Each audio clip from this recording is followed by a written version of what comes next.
7th, 2021 regular town board meeting to order. And if you would, please rise. Pledge allegiance to the flag of the United States of America, and to the republic for which it stands, one nation, under God, indivisible, with liberty and justice for all. All right, before we get started, just want to mention, as far as I'm concerned, the local town government is about the closest form of government to the people that we have. All year long, we sit up here, we make decisions. We're not sure if we're making the right ones. We don't know if people are happy, if they're unhappy, but we try to do the best we can. Luckily, we have an election every 2 years. And people get out and work. And I want to commend Jennifer Mann, who's with us tonight,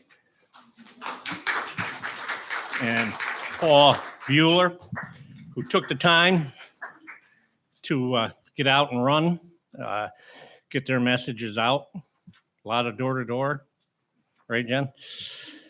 Got the literature out, got their feelings out. And I want to thank them for doing that, because it's good for Brunswick. But I also want to thank at this point and congratulate Gordy Christian and Mark Ballesteri and Jane Tarbox for their victory. So congratulations.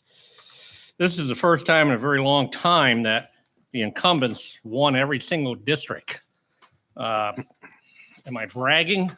No, I'm not really. But what I feel is, to me, it feels like the majority of voters support what we're doing and voice that to us. But what that does to me, and it should do to the rest of the board, is puts more pressure on us, because what we don't want to do is let down the people that did support us. And all I can promise you is what we try to do every day. We try to do the best we can. Brunswick is a changing town, a challenging town, but we're going to make some best decision we can, and we're going to move forward. But I had an opportunity to run for a little bit higher office, but to be honest with you, I wasn't. Well, I get myself in trouble. I always do. I was a county legislator for a couple of years, and not that that's that much higher, but I felt almost removed from the people here. And I said, I'm going to give it up and go back and run for supervisor. And everybody told me I was crazy, because people were going to yell and scream about culvert pipes and leaves and stuff. And they know where I live. But I came back, and that's what I enjoy. So with that, I want to thank everybody. And let's open the meeting and see if we get any visitors who would like to come up and speak. We also have a public access at the end also. So anybody at this point, got to have your name and address, if you would, please. My name is Paula Golden, and I reside at 14 Lord Avenue. My concern is with the lack of flagmen on the project. We have the dump trucks at times are lined up from my house 4 or 5 deep to where they go into the field to dump their loads. There is a crest in the road there. Even without dump trucks lined up, you don't see the traffic coming up in either direction when you're even driving the road. To go around the dump trucks, and you would actually run into someone coming in the opposite direction. There's a be prepared to stop sign at Tucker and Lord. There's a be prepared to stop at Duncan and Lord, but there's no flagman. Right now, the trucks, there's not as many. They're still lined up 4 or 5 deep at several times. But once they start dumping their 40 trucks a day of dirt, we're going to have a lot of trucks lined up. And people are avoiding going up and down Lord Avenue to avoid that. But we have school buses. We do have residents going up and down the road. You can't see over that crest in either direction. There's no flagman. There's no one for the safety of the public driving up and down Lord Avenue. I mean, and yeah, when we had the accident on Tuesday where they tore down the utility pole, Mhm. thank God there wasn't a car or the RPI track team running down the street at the time, or our neighbors walking their dog. Someone would have gotten hurt and possibly killed. Was it an inconvenience the rest of the day to be without power? Yes. Was it an inconvenience to be without our internet until yesterday? Yes. I still have to wait till tomorrow for Verizon to come in and reattach our phone line. My neighbor had significant damage done to his house. His utilities were ripped right from his house, and his soffits were torn off his roof. That's been repaired, and he's still waiting, and he doesn't know when National Grid will be back to put up his utilities. That's beside, but my concern is the lack of flagmen directing traffic over that small section of the road, because you cannot see around the dump trucks when they're lined up 4 or 5 deep. And I don't know what their plan is as the dump trucks continue. There are more that are coming on a daily basis. Yep, okay. And that's a concern. And I don't know if you guys can address that with them or what, but that is a concern. I went down there Wednesday noontime, and National Grid was working, and there was vehicles on the right. And to be honest with you, I mean, that road is not very wide. No, it's not. And I went to swing left, and I was thinking, I was hoping nobody's coming over this hill. Yeah, and that's the hill, and that's the hill, And and I had- that's the hill. And I had a pickup, which sets pretty high, Yeah. so. Yeah, so that is just a concern as we go forward with this Yep. project, that as the trucks increase on a daily basis to fill in the field, there needs to be some kind of safety mechanism put in place to direct traffic. All Or right, there's going to be an issue. we can check on that, Paula. Okay. What happened was, they tell me, the crew, I'm not sure which one, but was cleaning the bank. Yep. And there was a guide wire on the pole, and they touched the guide wire, and that pole went over. Mhm. They took a picture of that pole, which I have on my phone. Me too. You too? The inside is hollow of Was the it? pole. It's Yeah. rotted. Now, that one had not been replaced. The light fixture. Was it had been more than one replaced. pole went down? Oh, the one between my house and my neighbor's was put on a tilt. Yeah, So when National Grid came out to write everything, they had to, they had shut off our power anyway, but they had to cut all of my utilities, the phone, the internet spectrum from the pole, from my house in order to write the pole. That pole had been replaced, I want to say about 10 years ago. So they Okay. didn't feel as though that one needed to be replaced. Steve Wilson, the fire chief, called me and said what happened, but he said that pole, and he sent me a picture. I don't know which pole, but it was completely rotted. Yeah, that's the one that fell in the road from across And I'm the thinking, street. thank God the wind didn't blow it over or something Well, during a there's storm. that too, yes. so. And now we have a new street light, and it actually works, because usually it Yeah, gets replaced and it burns out within a couple of weeks. And Yeah. yeah. So that's about the best thing. But that was just my concern. That's a that we fair have- request. Yeah, that especially as the trucks increase, number of trucks that increase throughout this project on a daily basis, that, Yeah. I know the traffic engineer told us there was no traffic on Lord Avenue, but Yeah. she was incorrect. Okay, All thanks, right, Paula. Thank you. Anybody else at this point? Hello, Hi, how are you? good. Great. Christy Fraunhofer, 72 Oneida Ave. Most of my issues are sort of zoning and planning board, but I've been to all the meetings. All of the neighbors have spoken out, and our concerns are not addressed. So we're going to try here, hopefully. One question we have is we would like to request as a neighborhood, I know that we've brought to everyone's attention, we have a tremendous amount of cut through traffic that comes through our neighborhood from Hoosick. And we would like to see Duncan Lane as the private road cut off from our neighborhood where Otsego is. We know it was a private road from when the cows would go back and forth to the pastures, and cars just zoom right through. There's nobody that lives on our street that cuts through there constantly. It's all these people from Hoosick Street that are coming through. What are you looking to do, to shut it down or make it a one-way, or? We are looking for making it a one-way. That would be outstanding. Cutting it off completely would be great, because we watch these. walking with my kids and my dogs. We're shoving ourselves off onto the grass, and these cars are coming through. They're coming up through Freer Park, or they're coming down Oneida or Green, and they're just zooming right through. They have no care or concern.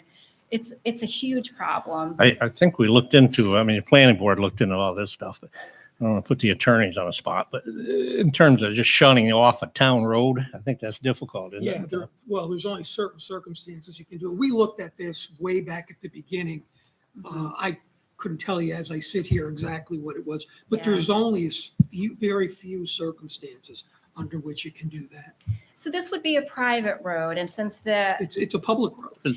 it was a private road up until a few years ago, because Mr. Duncan got up and spoke about how he would send his cows across to the 3 different sides of his property across Duncan Road, and that he wanted to keep it private. And that was what he was commenting about, how his trucks come through. And he says, well, they're just my trucks and it's my private road. So we were hoping that there could be some solution here, because it's getting worse by the day. And we're kind of getting to a situation in this neighborhood where we're landlocked. We can't go out the side streets to get onto Hoosick. We can't go out where we also have that really cool stop sign now. We can't take a left onto Lake and then go out at the light, because if you go out at the light, there is no left or straight, because the traffic is so backed up at that intersection where Walgreens is.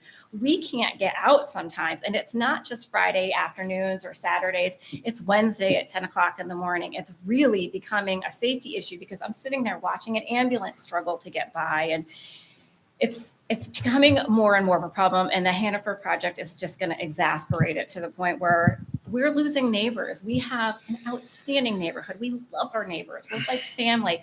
And everyone's like, we can't wait to sell.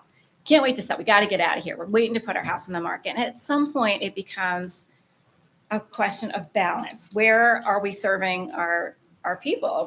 We're putting in all these businesses, but the people want to leave. Our residents want to leave. And there has to be a better balance. Is the road you're talking about, you say it's a private road, does the town maintain it? Town plow it? I don't know if they do, but I know that the town plows Right, a is that lot the of one- private roads and driveways, because we watch them do it. So I couldn't say. if it's Right plowed or next not. to Duncan's farm? That road, is that what you're talking about? Yeah, Duncan Lane, the whole thing. It's like a long alley. It goes right in front of the farm, and then it comes out. So we're not looking to cut off Duncan Lane where now Hannaford is. We're in between the 2 fields. Hey, We're Eddie, looking for. excuse me. Hey, Ed, how many years you work here? 30, 36. Have we plowed down there around Duncan's farm? Yes, but what she does make a point is, I do remember the cows going across, 10 feet, but they were milking that. Well, yeah, we run them. If you go up in Washington County, the cows are coming down in front of you with county roads and state roads. And so I know that if the cows are on the other side, we're going to bring them across, and Duncan's are too, a town road. But have you plowed it all these years? So if we've been plowing all these years, But you plow like our neighbor's driveway that goes up, the Matarazzo's. They get their driveways plowed. And that's we private. we haven't been to be plowing any private driveways. So. Well, it was a paper road, so, and he uses it as his private driveway. Anyway, maybe there can be not that part of What's- the road, the part that comes. I don't up mind and looking into connects. that. So If you wouldn't mind, just the connection between Otsego and no, I mean, Norfolk. if we're plowing somebody's private driveway down there, Yeah, well, that's- we're not doing That's been that. 20 years, because I used to live on Wayne Street and I remember that being plowed. But anyway, we don't care about that now. It's that. I care about it because if we got a highway department on private property and all of a sudden we hit something, we got an insurance problem, you know? Right. So, We're looking for some constructive ways to alleviate all of those. okay. Because our neighborhood is residential and it's becoming hazardous. My other thing is this is a question that I was wondering. We have all these projects that are coming up, and there's a lot of them. And Hoosick Street is now looking more and more commercial and like Wolf Road, but we'd like to preserve some of the character integrity of our town. Is there any way, like they did at the McDonald's in Troy on Hoosick and the Nice Stewards up here, can we sort of ask these new companies and buildings and everything coming in, can they somehow have some character and somehow kind of keep some beauty to it instead of just these big boxes and like the Stewards? how when it would moved across the street, it looks lovely. It's The stewards didn't volunteer to make it look that way. right. So that's what I'm wondering. I'm sure they did not. Can the town put some Yeah. pressure? This is our major corridor now, and it would just be nice to see some of these businesses. Yeah, that I are know the going planning in. board's sensitive to that. That I know Okay. Harbor Freight had an old gray paint. Yeah. And the planning board said, no, we don't want this to look boxy going up through. Right. So they got some windows, fake windows or whatever. Yeah, something So to the planning sort of- board has been addressing that. but Okay, they have, because I know there's so many projects. Where we get a going little in. problem is these chains come in like a Taco Bell and their buildings they're building kind of, so. Right. But Troy worked with McDonald's on the corner of 15th and Hoosick, and they had Yeah. to redesign and conform to the cities. So I thought maybe if we could kind of ask Yeah. for that and put some pressure on them, like with the stewards, it would really make, I think, a big difference since that's our major corridor, and we can kind of keep it looking a little bit Okay. nicer. All right. Thank you very much. That's I good. appreciate it. Thank you. Anybody else at this point? Good evening. Hello, Jen. Jennifer Mann, 91 Hill Road. Thank you for your kind words, Phil. Congratulations, Gordy. And I will congratulate Mark when I see him. As you all know, I have been gathering samples from privately owned wells around town to test for PFOAs. I've done this as a private citizen in answer to the public concern after the positive detections in Post and Kill that came out over the summer. I'm happy to report that out of just over 20 samples collected to date, only one positive detection has been found in Brunswick, and it is below the maximum contamination level set by New York State, which is excellent news. The maximum allowable level by the state is 10 parts per trillion. The sample was found to contain 4.9 parts per trillion of PFOS and 3.1 parts per trillion of PFOA. And I'm turning this over to you guys to investigate further. I feel like this is good news, but it doesn't necessarily mean we can all breathe a sigh of relief. There could be other samples that need to be gathered. Many other households have expressed a lot of interest to me in obtaining this kind of testing, but they find it prohibitively expensive for them. So if there is state or county funding that is being made available for this, I would like to ask for that to be extended to people. I would also like to ask for the health and safety of our town's residents that you would look into funding from the county and or state to test for PFAs at any commercial entity, whether a restaurant or farm that sells food for public consumption using well water. The cost of this testing is prohibitive for a lot of small family-run businesses, and it shouldn't fall on their shoulders when so many politicians are showing at multiple levels a strong commitment to securing testing for people who might be affected by this pollution that they did not themselves cause. Thank you. Okay, thanks. I want to get on the record here so people don't get alarmed. The town of Brunswick municipal water is safe. We buy our water through the city of Troy. There's not a concern. Sometimes I hear we don't want to be Hoosick Falls. I understand that. Hoosick Falls was different because their municipal water supply was contaminated with PFOAs. The town of Brunswick does not have that issue. We have private wells. That's true. I think what we can do if somebody's concerned, I think it is our job to, as a board, to steer them in the right direction, to get them to the experts, which would be the health department, Rensselaer County, New York State, and health and DEC, because they're the experts. It's kind of, I'm not going to say funny, but timely. We have a little topsoil business at the farm, and today I was loading. Two gentlemen came in, and I was loading them, and the guy says, "Congratulations, I see you won." I said, "No, that was my brother, the county legislator."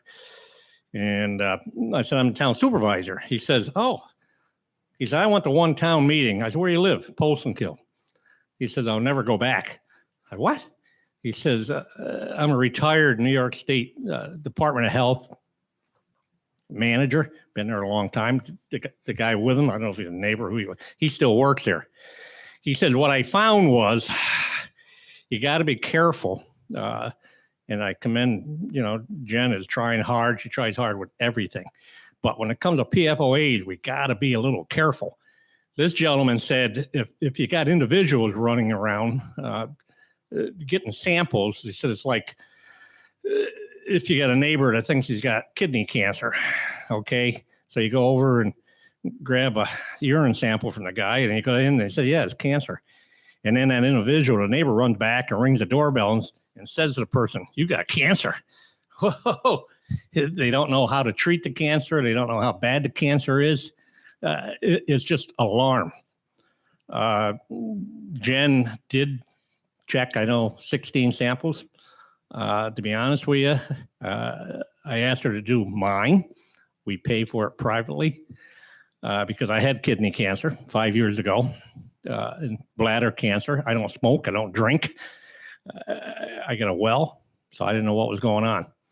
I made the check out to the lab, but what I didn't realize, Jen, which is whatever, all the test results of all those people went to Jennifer Mann. She was a customer, so she got everybody's results. Now, what happened is the positive person that she mentioned, it was 3.1 PFOAs, 4.9 PFOS. Jennifer meant well, but rang this lady's doorbell and said, you got PFOAs in your water. Go ahead. First of all, so it is true that an individual should not have to do this, but the town wasn't going to do it. So what other option is there? And that situation. I'm just mentioning Yes. what happened here. Yes. So let me finish.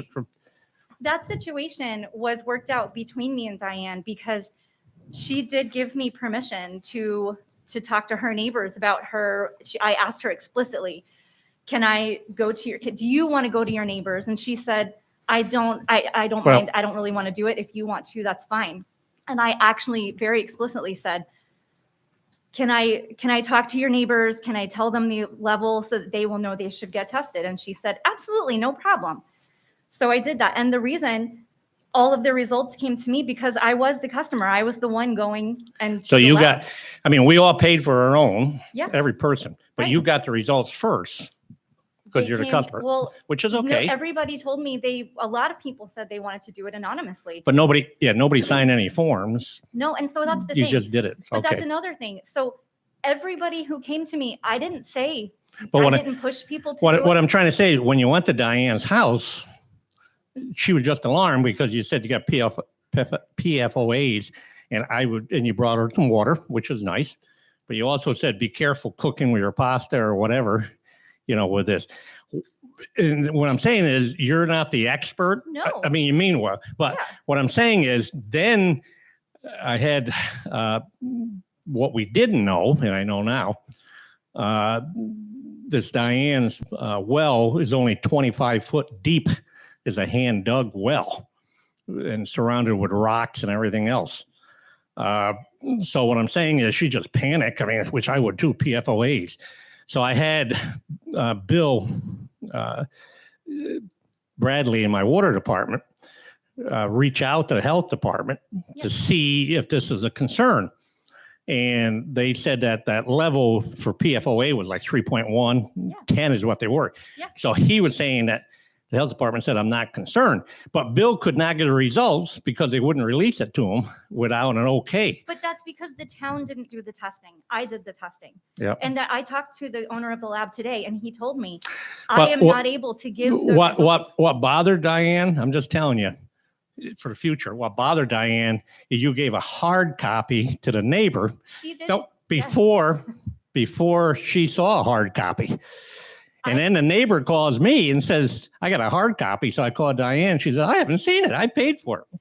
I explained that to her and we worked it out. I had the hard copy for her and she wasn't home. And she had told me that I could talk to her neighbors. So I had it on my seat and I took it to her within 2 hours.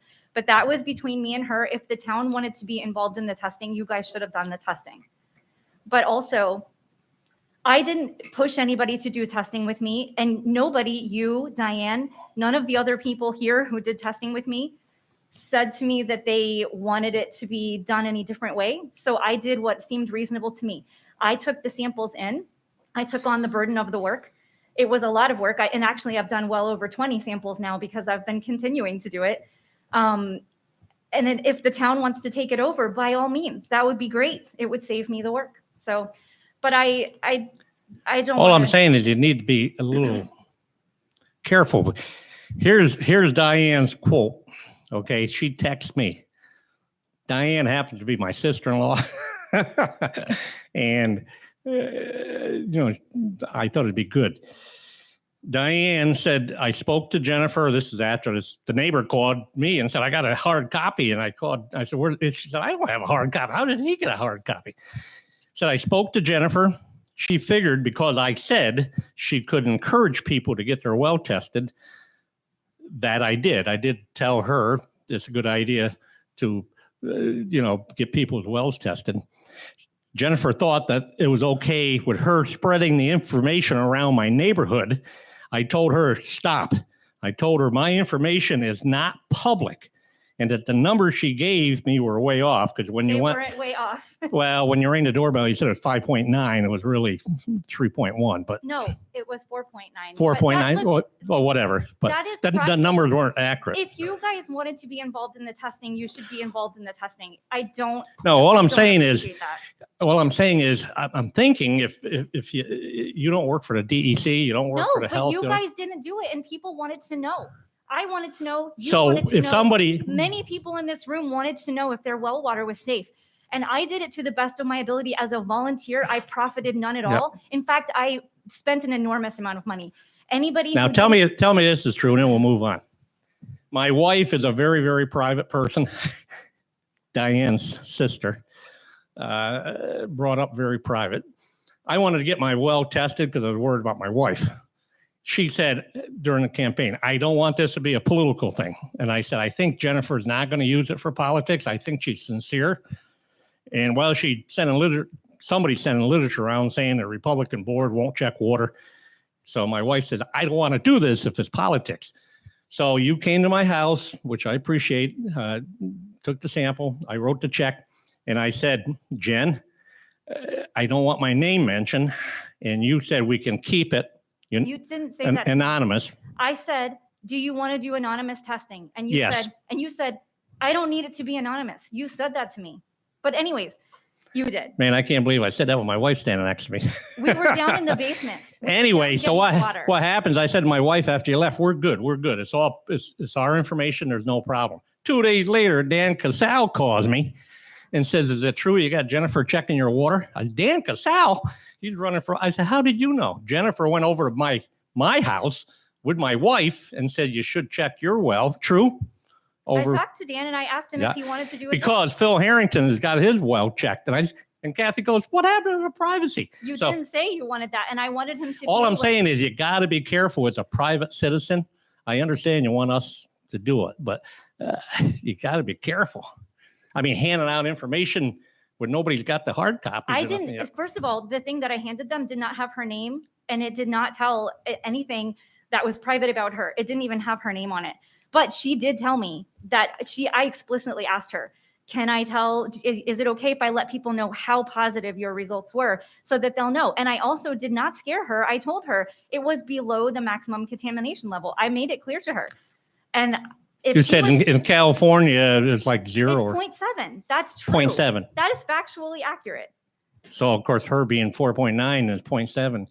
There is no, All I'm saying is like these health department people today said, there's a lot to this. There's ways of. then the of- town should have done it. Yeah. I don't appreciate that. Okay. Bill Bradley, come on up for a minute. I just want to ask Bill. Bill called the health department, and that's what we need to do. What did the health department tell us, Bill? I had reached out to Rich Elder of the Rensselaer County Health Department, and because I was told that there was a positive result on Brunswick Road, and asked him, what the protocols should be for follow-up. And he had said, one is, what had I heard the values were, and at that point in time, I had said 5.9, because that was what I had heard. He said, well, it was below the 10 parts per trillion, which is a drinking water standard. There's actually not a standard for private wells. It's actually a drinking water standard. But we utilize the drinking water standard as a measure for other, sources of water. So people, have something to gauge, if they do have a contaminant in their water, they can gauge it against what the state has said, particularly for drinking water. Richard said that if it's a one-off and it's below the threshold limit of 10 parts per million, it's probably not an actionable item. All right. It is, that we should maybe kind of reach out and direct people to resources to treat their water. There is acid washed carbon, which they use successfully in Hoosick Falls. And, they can put their own treatment in their homes to treat this material and take it out of the water. So wells are under the jurisdiction of Rensselaer County Public Health Department. We don't have jurisdictions over the wells. I certainly would be glad to speak to anybody about trying to help them and pointing them in the right direction for either sampling, testing, or treatment, but it's not within our purview to make any kind of judgments. It's really the Rensselaer County Health Department is the first level in this particular situation. Okay. All right. Thank you, sir. Alex? Alex Duggan, 70 Coalhammer Avenue. You know I have to respond to how poorly you just treated Jen. I didn't is- know you have to respond, but I go ahead. have to respond to that because as a resident of Brunswick and someone who is very concerned about my water, because I live on the side of town closer to Post and Kill, my daughter goes to Post and Kill Elementary School. They have been incredibly transparent about what's going on in their town. There is no stigma to them associated with having positive PFOAs in testing in their water. They're very clear about every address that has it, what they're doing to treat it, and the town is behind them 100%. There is no secrecy there. So to say that Jen is giving out private information, and to say this publicly to the whole town and on video right there, information that you said should have been kept private, that is now as public as can possibly be, just goes against. She's already went my- around and handed goes out papers. I'm not letting not to anything every back. person in this room and every person on the internet, just to the people who were involved. So this is now. a I'm lot- just saying this is Please dangerous. Please don't interrupt me. Thank you. I'd like this to be very clear on the record, that the minutes that are being taken, to say that it would be much better for our citizens if the town government was supporting this effort instead of placing blame. We and support, hiding. we support people if they're concerned about their wells, going to the right sources, the experts, the health department, the DEC. We do, Alex, we do support that. What I'm saying is, when you start having a lot of individuals, and it might be somebody else saying, let me go check some water, Well, it gets dangerous, when you do batch testing, they all come together to the same person. That's what batch testing is. And that is what everybody was known. Everybody knew that Jen was doing this testing, and then the reply would go back to her. That's how it's done. She has, if I may say, educated herself as much as a private citizen possibly can I very about care. this effort. Yep. I would hope going forward from here on that the town will take over this effort. And as you say, do it properly, as you obviously know best how to do it. Thank you. Now, the rest of the story is, just to be clear, we just went through a campaign. You're Jennifer's campaign manager. You're the ones that did all the flyers, right, Alex? Proudly. Proudly did all the flyers saying That's that, right. that this town board letting the citizens down. So what I'm saying is, at some point, what I always like to do, once the election's over, let's stop it and let's work for the people for a year. And then like next year, we'll start politics up again. But I don't want to make a political effort out of this PFOA because it's too dangerous and too No. scary. So the way to not make it political is to say, it's okay if you have a positive. We're going to deal with this. We're here for you. This is what's available to you. People Because know it's we're here nobody's- for them, and our Not municipal if water you is say safe. publicly that we're keeping secrets and there's information that shouldn't have been shared. Who's keeping secrets? I'm just saying, if somebody paid to have their water tested, people want the results, the hard copy. They don't want the hard copy to go into their neighbor before they see it. That's all I'm saying. Is this the What's venue? wrong with you? You disagree with that? I disagree that this is the venue for this conversation. And I'm trying just to saying that if I pay, redirect the if we have conversation to neighbor, ask you Alex, if as we, the if we town have people government- want their water tested, number one, they need to go, or they should.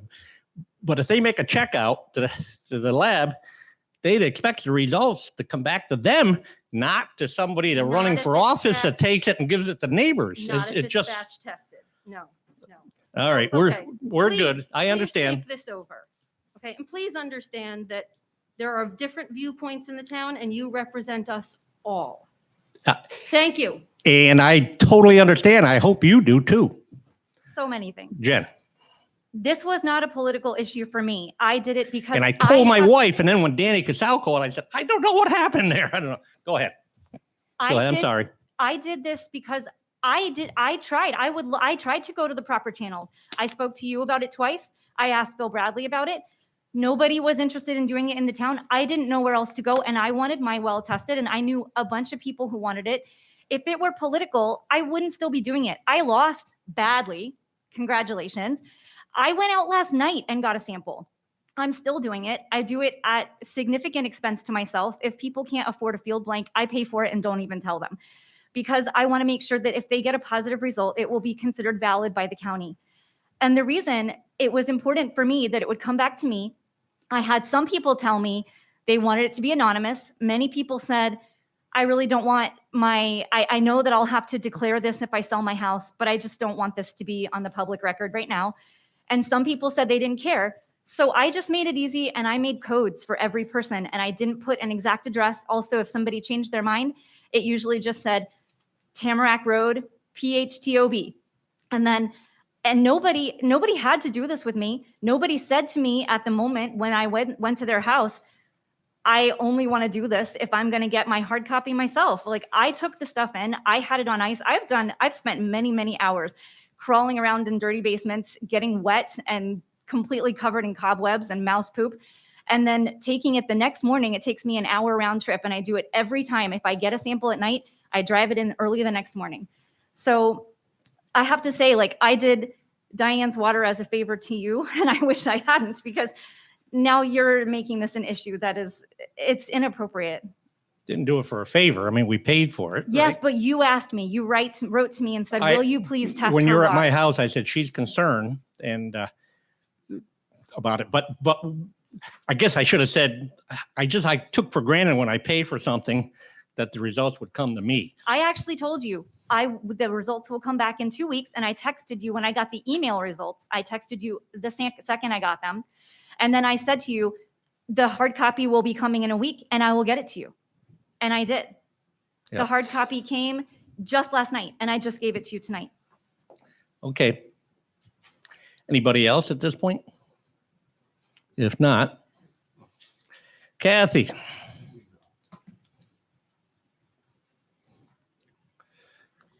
Kathy Betzinger, One Valley View Drive. I do want to say on the record, Jennifer, thank you for caring about the residents of Brunswick. And from what I understand, I wasn't part of any of this. By pooling the testing, it was $350 versus $500. So she was saving people money by doing it. So thank you. That's not why I'm here. Okay. So I understand there's going to be a resolution on the budget, the 22 budget for tonight at the meeting. I have a question about the appropriation of the general fund. I understand from what I've heard that you're proposing a new garage to be built in 2022? And no. I No, thought, okay, that's. I'm what- saying I wish I could. Okay. When you were here for the public hearing on the budget, you said now's the time to borrow money because it's free. And what I'm saying is it's not necessarily free money, because if you borrow $1 million, you got to pay back the principal. I know what you mean. The interest is so low, it's almost like being free I money. did not say it was free, but. go What? ahead. Go ahead.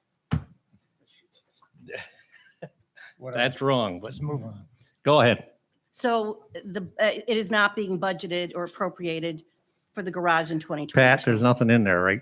No, No. no. Okay. I'm that's saying all. I wish I could build a highway garage because I got a lot of equipment sitting outside. I did say that. but Correct. That's what, so I wasn't sure no. because it was being voted on tonight. The other issue that I have is about the traffic on Hoosick Street.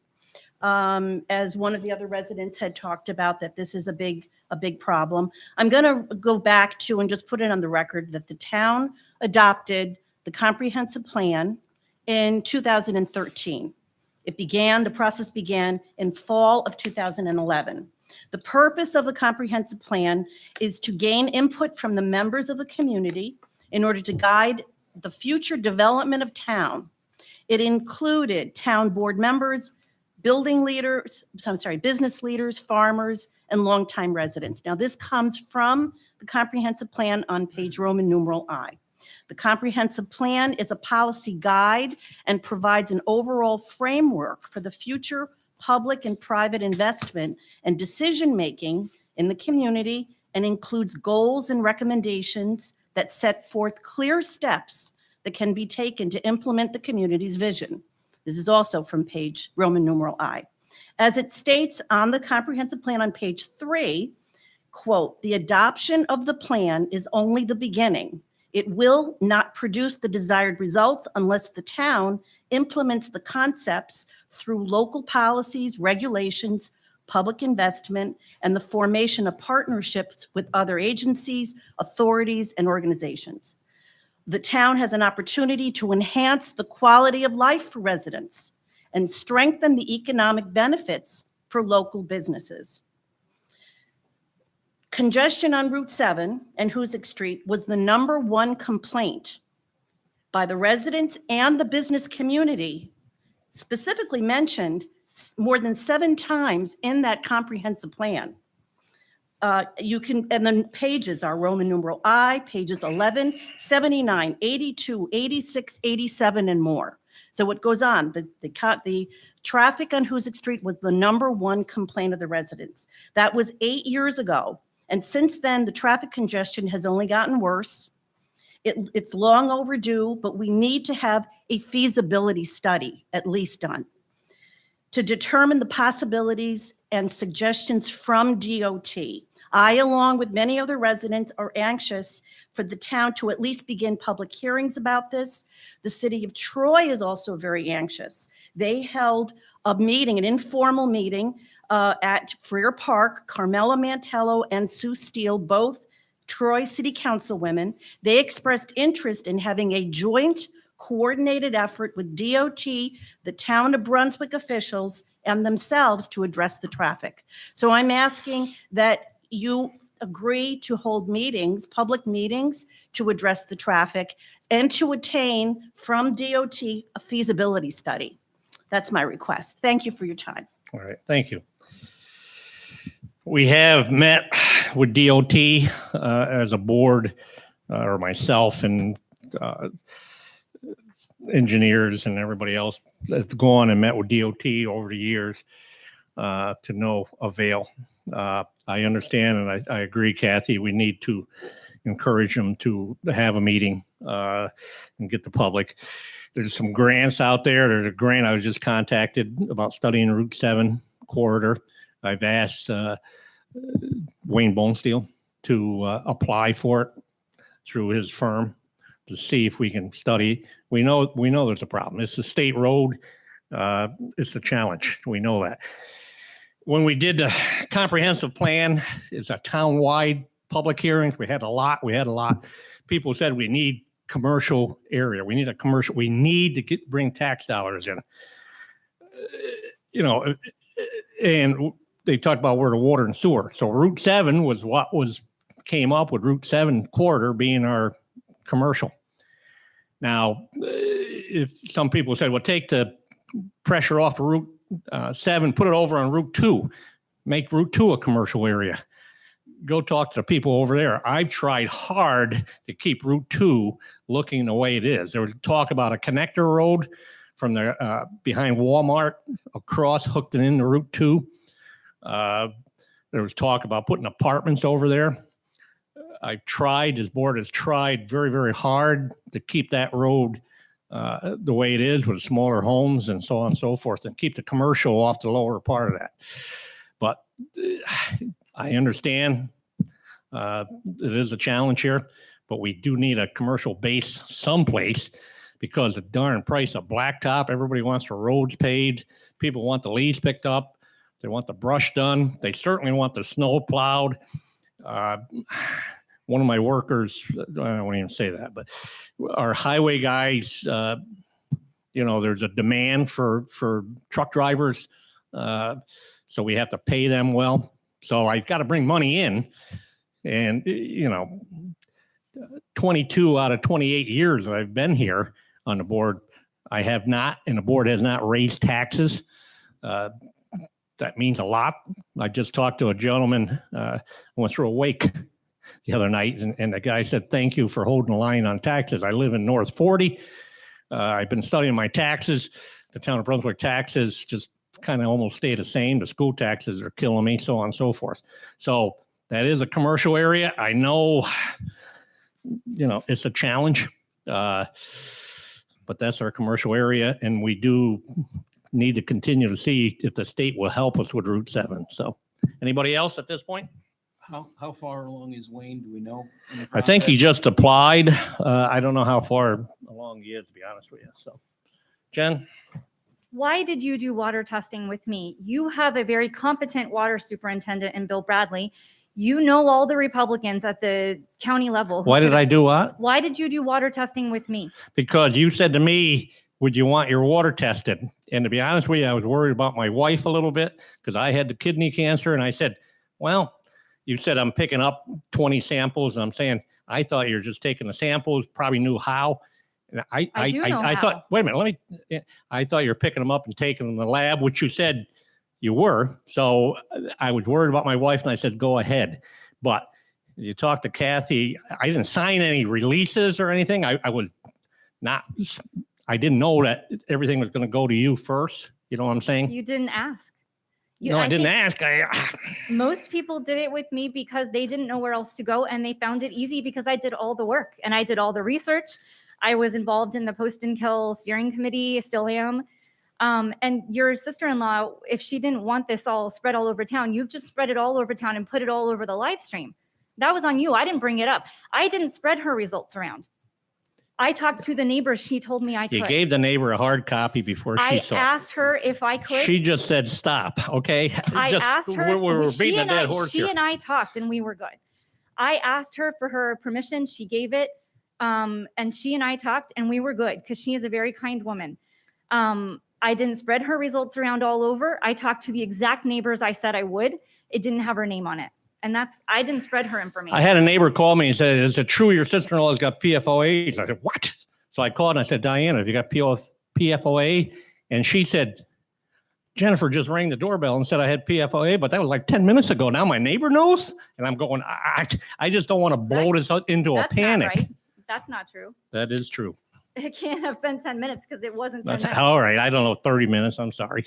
It was pretty quick. So, but all I'm Well- saying is as a private citizen, just, I don't know what's right or what's wrong, So you just need to be I careful. asked you guys to do it. You guys should have done it then.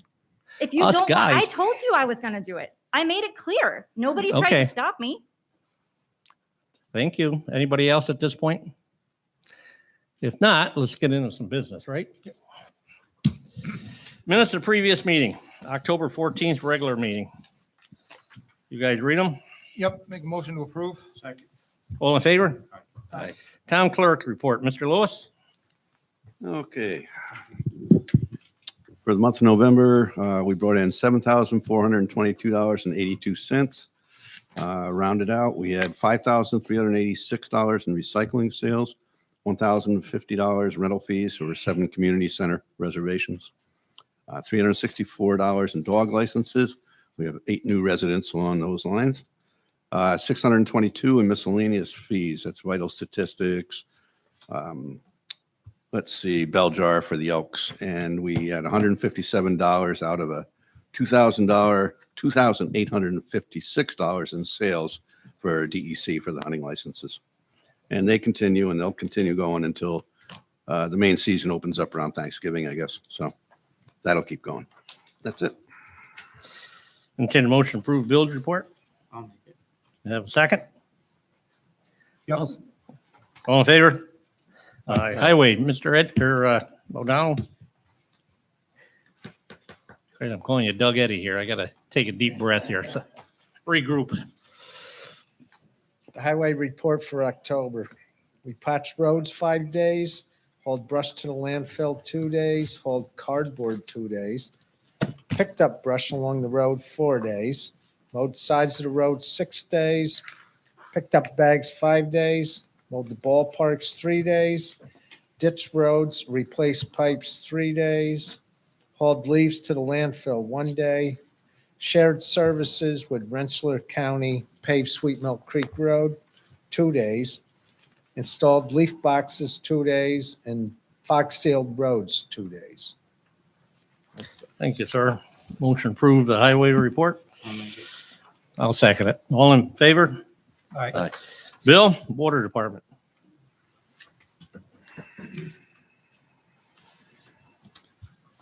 Good evening. Water and sewer report for October 2021. We completed all the water testing and for the month. Our water and sewer collection is closed. We collected $569,783. We'll re-levy $128,249 to the January tax bill. Of that, there's 446 delinquent accounts, and the re-levy is slightly higher than has been in the past. So it's kind of a little bit concerned about, COVID and that and how COVID would impact our collections. But within that $128,000, there's $18,000, which is owed just by two commercial entities that have not paid. So if you take that out of the equation as the outliers, it comes a little bit closer to where our average re-levy is. So it's not, people have been keeping up with their water and sewer bills even through this difficult time. So just wanted to kind of bring that up. In the packet I gave you, you'll see a little bit of a discussion here. This is kind of broader based because this year, because it's been so wet, I've gotten lots and lots of inquiries on water that runs from one property to another property, and trying to educate people as to the drainage law and essentially the historic drainage path. Even though there may be more water coming down there now, that is the path the water is going to take. So we have a particular situation down on 3638 Killock, where they're building a new home. And I had made the developer well aware that lot had water issues. And as they've developed this lot and to build a new home, they got Rensselaer County approval for it.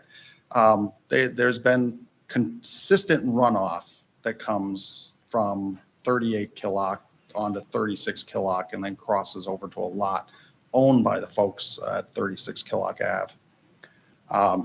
There's the property owner at 36 Killock is not happy with what is considered excess water. It's excess because there's excess water in every part of this town this year. There's excess water on my road that I don't see in October. I've never seen water coming out of the side of the embankments, only in April. So this is a very unusual year. I think things will settle down, but the property owner is not very happy. So we did some ditching, and we did some ditching along Ridgewood to try to take some of that water away. So we'll work to try to improve this situation, but I wanted you to make aware that this is a difficult situation for a number of people in town. But just to keep in mind as people either question you or anything else, the path of the water is the path of the water. I've also got a challenge on Sharp Road with the new development going in over there. But it is, the culvert's been there. It's pre-existing. We're not going to change that culvert, necessarily to accommodate a change in the water path. It is what it is. And the design of these new developments and everything else, they do the stormwater plan, and the conditions prior versus post are supposed to remain the same. Just to get you that information. We got 4 major construction projects. The Leon project, the Lord Avenues, as everybody, some of the folks here have mentioned, is in full swing, and trying to keep an eye on the stormwater issues down there. Harbor Freight is going to start, and the Sharp Road subdivision is going to start. The Duesenberry solar field, that's complete and constructed. They're doing some punch list items for stormwater and waiting for National Grid to connect them. back there. So that's it nice to see something come to completion and everything else when you go out there. And there was a little discussion about the PFOAs, PFOS, but I don't think I need to say anything more about that. Yeah, I think we covered it a little bit. Any there, so. questions? Thank you. Thanks, Bill. Motion to approve bills report. I'll make it. All in favor? Mr. Golden.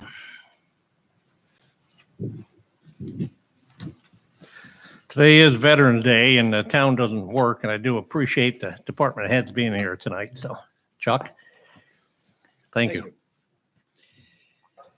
Our October 2021 building report, building department report, 87 building and property inspections, 355 active building permits, 30 permits issued or renewed, 15 meetings, 2 planning board meetings, 1 zoning board meeting, 0 court cases, 4 fire inspections, 10 follow-up complaint inspections, 1 code call out with their inspections, 4 code complaints, 4 code complaint inspections, as well as vacant abandoned property inspections. We had 0 vacant and abandoned properties identified, and 12 planning board projects and 11 zoning board projects. Bill stole some of my thunder regarding the projects that are all started, and we'll see how the weather goes and how long they continue into the winter. Harbor Freight's going to start also? Harbor Freight is going to start, yes, probably, I would say, within the next week or so. Wow. So, together with the packet that I gave everybody was a report regarding the fence. I'll just paraphrase this quickly and to bring us back up to speed on this. A resident had come in complaining about a fence that she thought was unsafe. We had our town engineer, or our planning board engineer, Wayne Bonesteel, go out and take a look at it, and he did confirm, and you see his conclusion in his report as well as the calculations with that report. We have, the gentleman has hired an engineer, which that has to be changed. I found out that there's no longer Mr. Reeves. It is going to be Mr. Nolan. Rich Nolan is going to be the PE on that. So I have, together with that, a form, if you would like to take action in that as for the unsafe structure. This is not valid. This is a form of used for zoning board issues. This is not going to be a zoning board issue in that you are the town board. So a resolution will have to be written of which one is already in the works, and you will be seeing that soon. So if you would like to take that, again, as we were saying about the construction projects in the town, this too, we're butting up against the weather. So the time is of the essence for this, or if nothing can be done prior to it to guarantee the safety of it, I would advise the PE, and I can direct him into safely bracing it in the condition it's at now. And that's all I have tonight, gentlemen. Any questions? Thanks, Chuck. I'll make a motion to approve Chuck's report. Can I have a second? Second. All in favor? Aye. Town attorney, Mr. Chaffee. Yeah, I prepared the resolutions for town board action at this meeting. I prepared the public hearing notice and attended and participating in the public hearing on the 2022 preliminary budget. Attended and participated in public hearing, in the public hearing regarding the proposed extension of Town of Brunswick Sewer District Number 3 to service the proposed Hannaford store on Hoosick Road, Lord Avenue. Continued to work with the supervisor's office on the procurement of a new cloud-based telephone system, including meetings, demonstrations, and document review. I attended and participated in weekly meetings pertaining to the zoning law update and the review of 2-family and multifamily housing in the town, as well as related legal research in preparation of proposed amendments. Attended and participated in meetings with building department staff pertaining to ongoing code enforcement matters. I've continued to work toward finalizing the final version of the successor collective bargaining agreement between the town and CSEA pertaining to the town's highway and water department employees. I prepared various legal documents and reviewed legal documents at the request of town officials and employees, and performed legal research as requested by town officials and employees. Thank you, sir. Entertain a motion for Tom's report. I'll make it. All in favor? Aye. All right, recycling, Tom.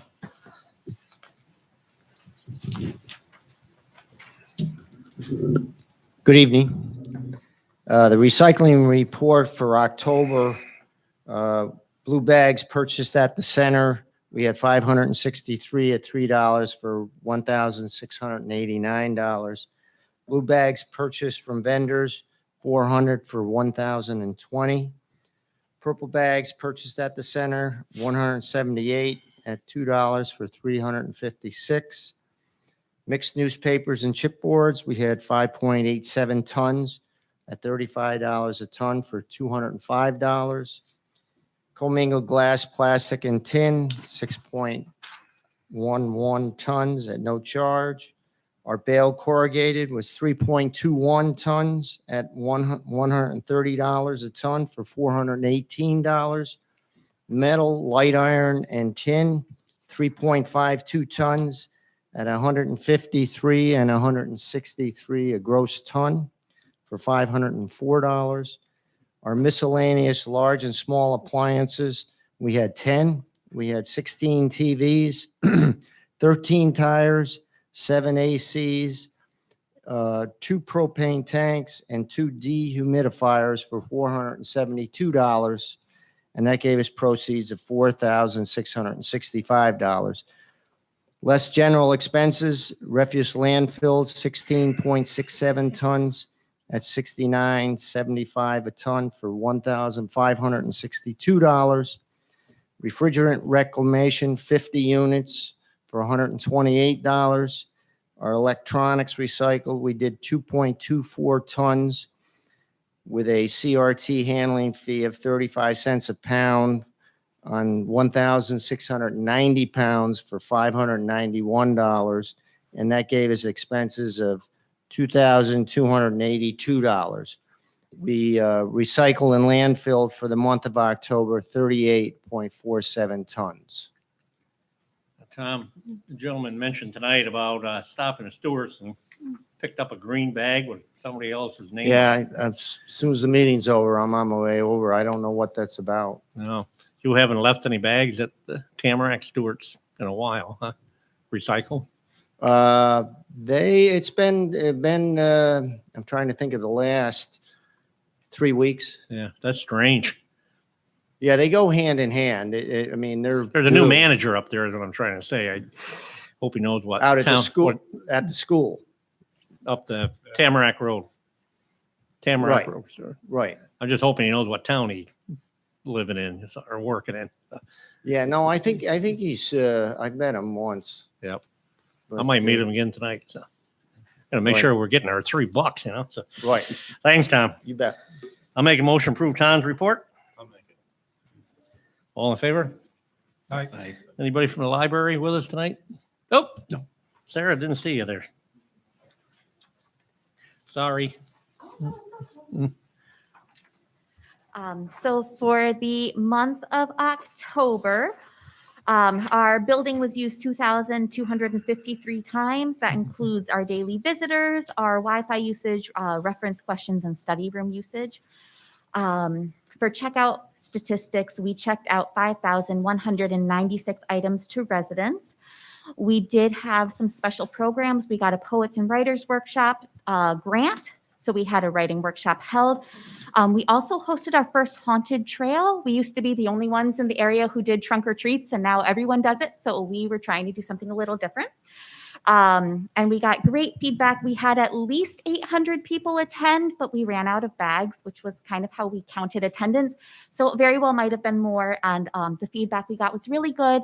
I heard from a lot of families with young children and disabled children that the trunk or treats were too busy and too scary for their children. So a lot of people with very young children and children with autism did end up coming to this and said that it was a little slower paced and they felt safer doing it. So we're going to do it again, hopefully a little bigger and better next year. All of our senior groups are back at the library. ARC and Living Resources are starting to visit us again. And tomorrow is our first special needs program finally coming back. And that's everything I have. Thank you. Thanks, Sarah. Entertain a motion for Sarah's report. I'll second. All in favor? Aye. Aye. Okay, resolutions.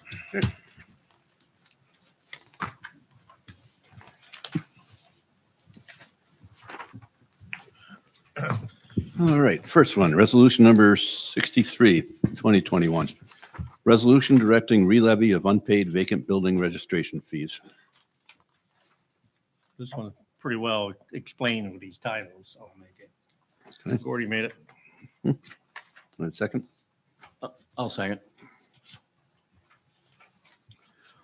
foregoing resolution offered by Councilman Christian, seconded by Councilman Sipperly.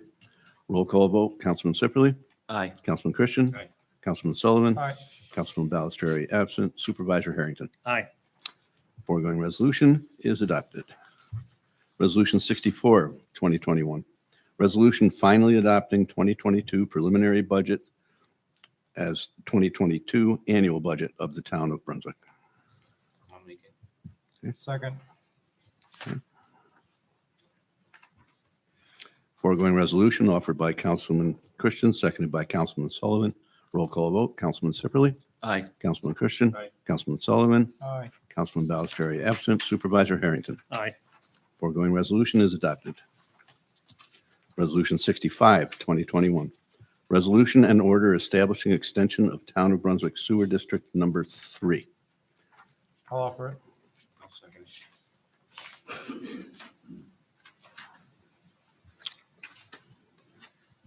Okay, foregoing resolution offered by Councilman Sullivan, seconded by Councilman Christian. Roll call vote, Councilman Sipperly, Aye. Councilman Christian, Aye. Councilman Sullivan, Aye. Councilman Balistrary absent, Supervisor Harrington. Aye. Foregoing resolution is adopted. The following resolution we can have offered, but we will have to set a public hearing for this one.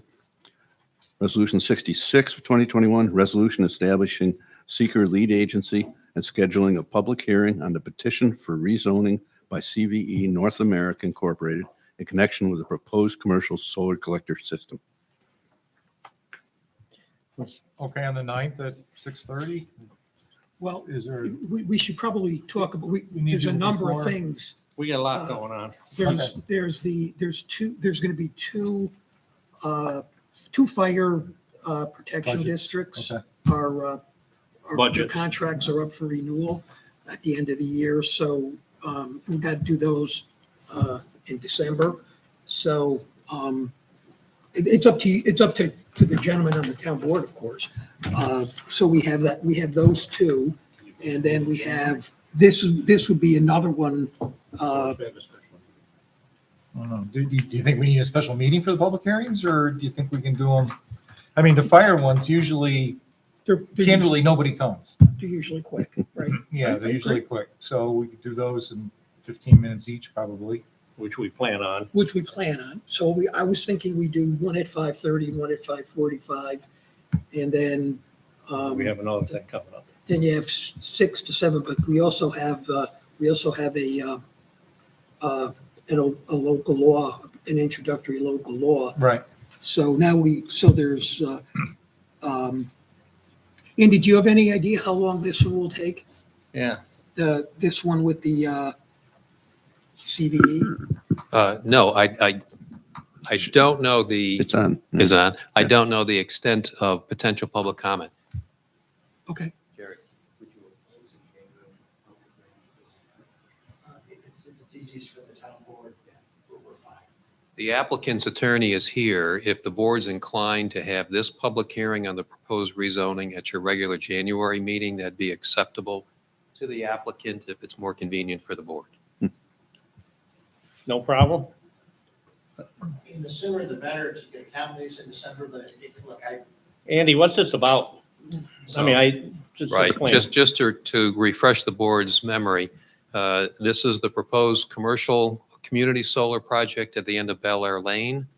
It does cover 3 parcels. The majority of the proposed project is zoned properly for commercial solar. There's a small proposed area that does require rezoning. The petition for rezoning was submitted, so under the town's procedure, it has been referred to the county planning department and to the town planning board. Those review and recommendations have been completed. We did commence seeker lead agency coordination with all of the involved agencies. In front of you tonight is to declare this town board lead agency for the environmental review of the project and also to set the public hearing on the proposed rezoning. So that's the status procedurally in front of the We're board. allowing an hour for that other one. Why don't we do this at 6:45? See if we can wrap the other one up in 45 minutes. It's up to you. I mean, the only thing I'd point out is there'll also be a meeting at the end of the year. We have a meeting usually the last week of December. Oh, yeah, So we could do it then, that's true. right? Is that You what you're could. saying? That last meeting of the year is When do we get it's a that special Well, we don't meeting, have- but it we is don't a have meeting. schedule, So we'd have to pick a day right now. So, I mean, Monday is the 27th, Tuesday, the 28th, obviously, Wednesday, the 29th, Thursday, the There's 30th. a lot of year-end stuff happening here, so Is, I don't mind scheduling it. is that a planning board night or anything, No, Andy? It Monday. is not. It's, No, I'm talking about any of that week. no. It's Thursday that week, okay. It will confirm the calendar. The third Thursday would be the second planning board meeting for Okay, December. Well, the third Thursday in December is the 16th, actually. That would be the last meeting for the planning board in December. Mark, how's your work schedule for coming at 5:30 or 6 or something? If it's not a Wednesday, so if it's on our regular meeting night, I can do it You're okay? on a Thursday. Thursday, how about you? You okay? For the special meeting, you mean, Jim? Yeah. So, so we're looking at three things, right? We're looking at 2 fire departments and we're looking at setting for this. For this, and then And then And the local law. public hearing on a We've already got 3 on our mind. This would be the 4th one. Yeah. Do it the year-end meeting, right? That's just to wrap things up, bills Sure, and stuff, right? it's usually 1 or 2 resolutions, that's it. So pick a date for the year-end meeting and we'll do this one somehow. Can we do the year-end meeting on the 30th, Day of the week is that? Thursday? Thursday. Okay, So we're gonna, so on the. On which date? 30th? 30th, okay. So on the resolution that's in front of you. Yep. So we're gonna change the public, we're gonna change the public hearing date to the 30th. At what time? 5:30, we usually do.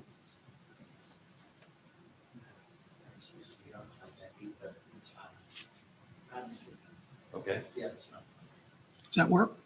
He's off? He's off, but indicates, I was supposed to be off that week, but it's fine. I was gonna spend time with my mother-in-law. I was gonna say, I don't want to get your wife mad or something if you're married. It's not filming me. Well, our regular town board meeting is just it would be on the 13th of January. Do you I want would do it that week, because I know that. do you want to do that?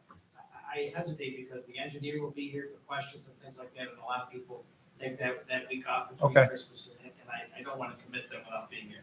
So Okay. the 1 probably works best. Okay, So 13, so what is January it, January 13th? 13th, okay, before the meeting. What time? 6:30 or something? probably doesn't have to be as early as 5:30 then. No, 6:30. 6:30. 6:30. So January 13th, 2022 at 6:30?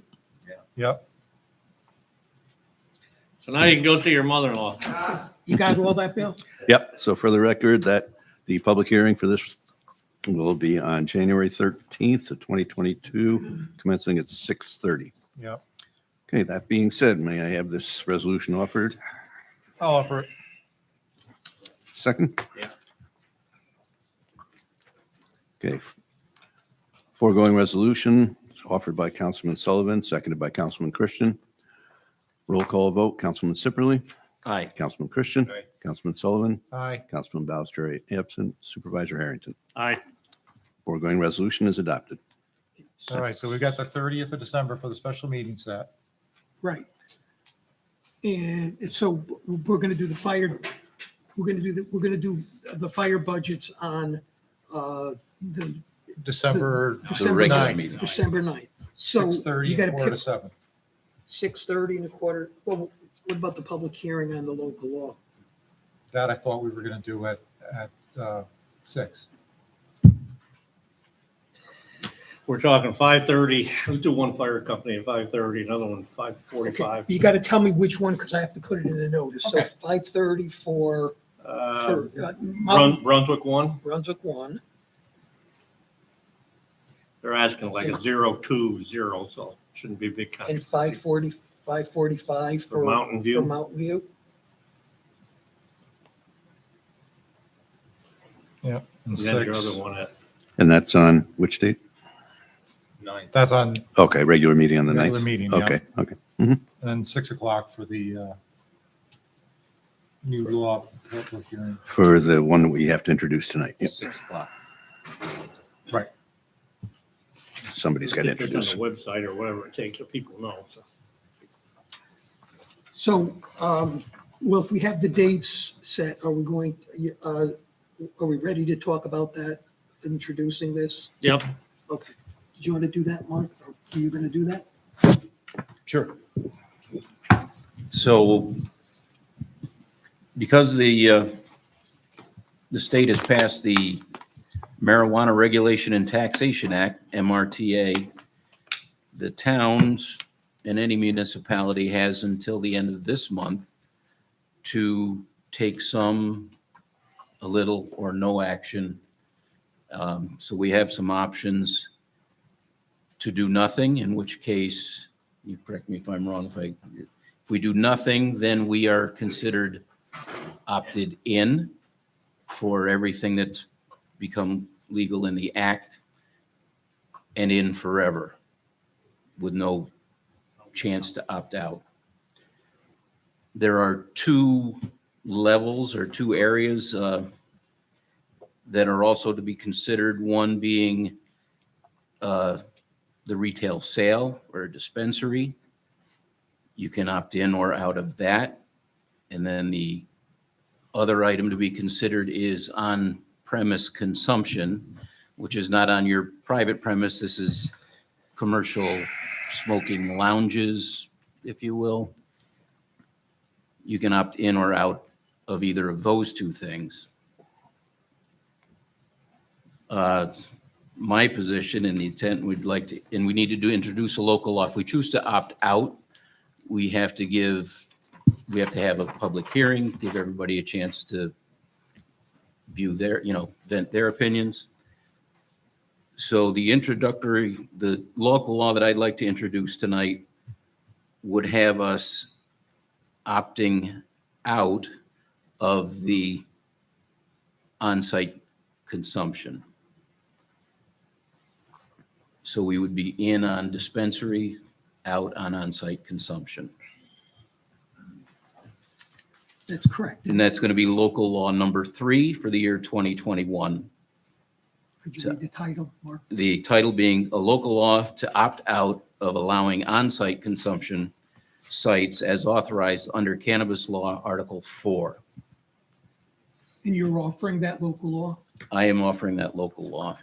And the only thing the only additional thing I'd mention is that, this local law, if passed, would be subject to a permissive referendum, which means that if people disagree with it, they can gather signatures and petition for a vote on Correct. the action Yeah. that we took. That's as we understand it, correct.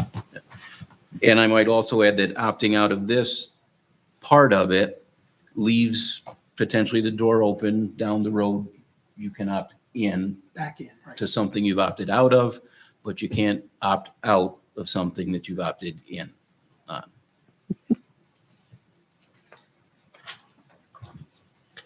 Okay, so the only thing we need to do with that is we need to set the public hearing for that. We've already talked about it.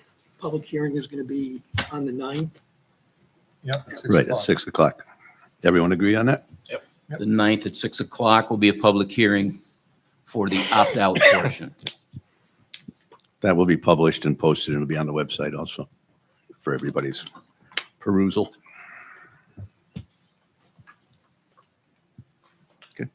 Okay, just so we can, Can we just have a motion to approve all of the dates that we've set for the various public hearings? I'll make a motion to approve the dates. I'll second that.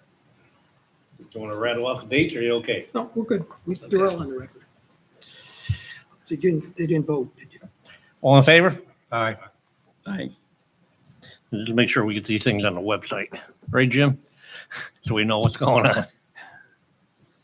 Okay, correspondence, Bill? I don't have anything. No. Old business? New business? Warrants? I make a motion to pay our bills. I'll second it. All in favor? Aye. Any further comments from visitors at this point? Jim?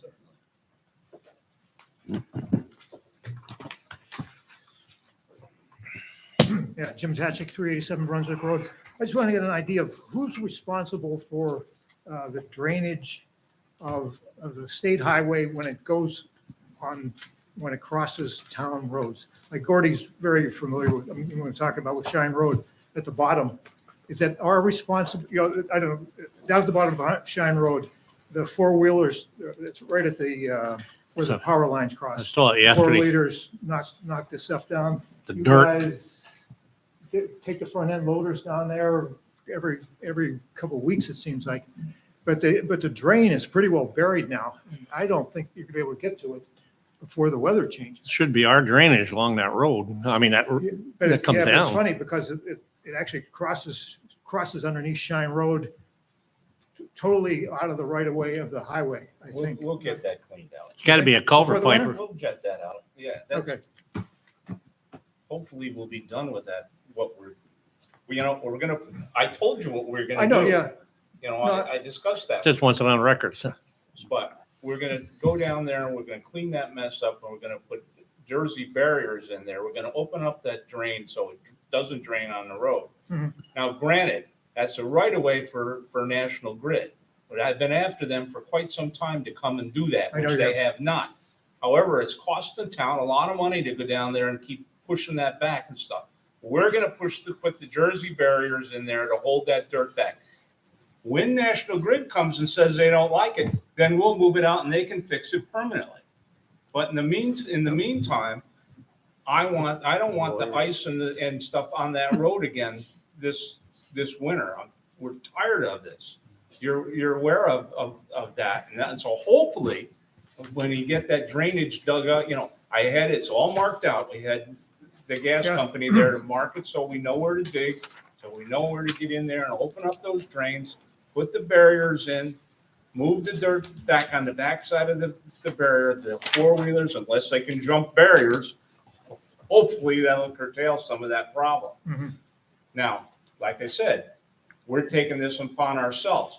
It could be a temporary thing until National Grid decides to get around to doing it on a more permanent thing. But in the meantime, I'm hoping that this is going to alleviate my problem in the interim. Right. Okay? I understand that. We talked about this, but I'm afraid it's not gonna get done before the winter. It is going to get done. It's It's going to get done in the next week or so, right? Okay. The locations were just. Yep. Yeah, I saw there, somebody You know. put marks on it today, yeah. But, I mean, we've had it marked out so I can get it done. I can't do it if it's all covered with snow because I wouldn't know where the markings were. yeah, that's what I'm So afraid of, because, we're in the 'cause- process of getting it done. We've got, yeah, Gordy, but that wasn't just my only point. At the other end of Shine Road, there's the same problem. The water comes down the hill, from where the hill, and it's in the ditch along Route 2, right? And then that ditch follows Shine Road, okay? And that's taking the water, and then probably about 100 yards down from where Shine Road and Route 2 intersect on the uphill side, then there's a culvert that dives down under Shine Road, right? And it's the ditch, it's the ditches in front of houses there that are blocked, okay?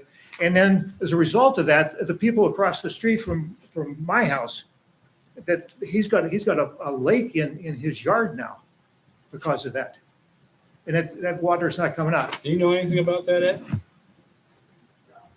I rode down there too. I didn't see that. That's, Oh, it's clear, yeah, Yeah. if you get out of your car and walk over there, you'll see, because as Bill said, Mr. Bradley said, there's water running everywhere this year. That water it's been like a stream in the ditch, on the uphill side, what I call the uphill side of the highway.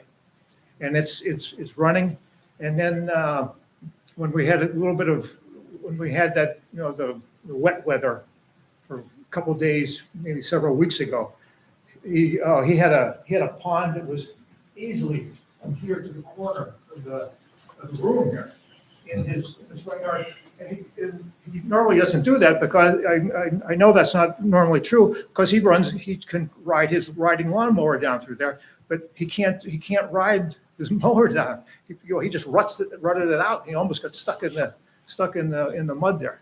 So well, I'm just asking, who's responsible for to clear the drains? That's all.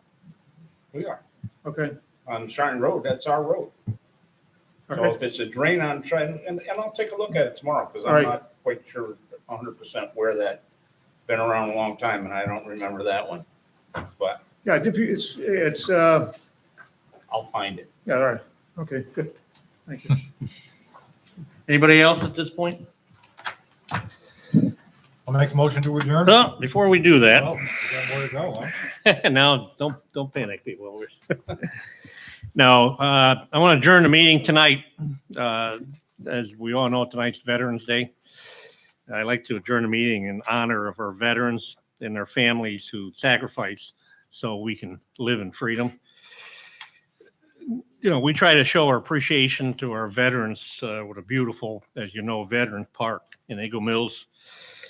In our recent banner project that we have for our veterans. And of course, we give our veterans a tax exemption. So I just want to say on behalf of the board, thank you to the veterans and their families. And at this point, maybe I can ask for a moment of silence to remember our town and our country's fallen military heroes.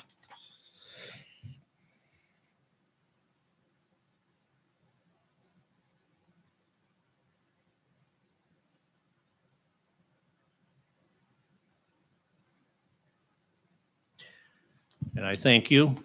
And with that, I'll make a motion to adjourn. Second. All in favor? Aye. Thank you.